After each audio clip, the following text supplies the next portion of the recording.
Who are you and why are you so important? But whether or not you realize that you are now in charge, to a huge degree, of U.S. policy. Now, it's always true that informed citizen leaders are informed of U.S. policy to some extent, but never more than today. When there is discord and confusion throughout Washington, when there is discord and confusion between the political parties, and I don't need to take a side, Democrat or Republican, left or right, but I think we can all agree there is significant discord and confusion.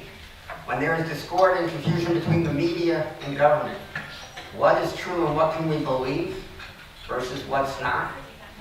When there's even discord and confusion between members of the administration, between what some have called the populist or isolationist wing, the Borkers, the Flynn's, the Bannons, the Privaces, the Spicers on the one hand, and what others in Washington call the grown-up wing, Gary Cohn, Dina Powell, Tillerson, Secretary of Defense Mattis, NSA Advisor McMaster, Kelly, the Chief of Staff. When they are fighting even among themselves, you have to turn. Policy has to get met by citizen leaders, informed citizen leaders.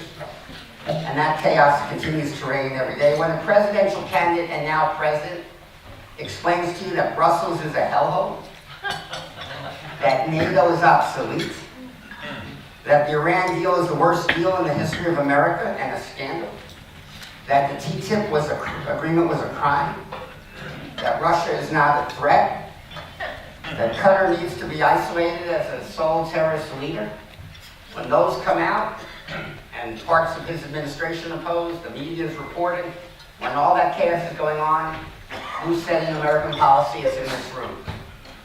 Now, if you don't believe it's in this room, and similarly, when CNN can try to convince you that certain capitals in Europe are now jihadi hotbeds, that they are unapproachable, who else can fight the media and get it right? The citizen leaders. That's the only place you can turn to get it right. Now, if you don't think so, if you're not convinced that you are setting policy, and that we need you to set policy, American policy, go ask Susan Collins of Maine, go ask Lisa Murkowski of Alaska. Obamacare remains our healthcare policy because citizens spoke out.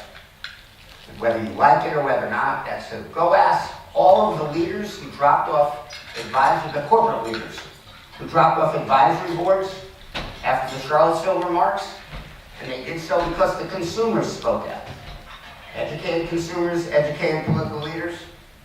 Go ask the running backs and free safeties and tight ends and offensive line, whether you agree with the policy or not, who's working to set corporate policy in America. You don't have to agree with it, but that's what's working, that's what's moving. And so that's the only place you can turn when you can't turn to CNN, you can't turn to the Democrats or the Republicans, you can't turn to the left or the right of the administration. That what ultimately flattens out. That is what will take care of getting to the right place on tax policy, on infrastructure policy, and most importantly, on foreign policy.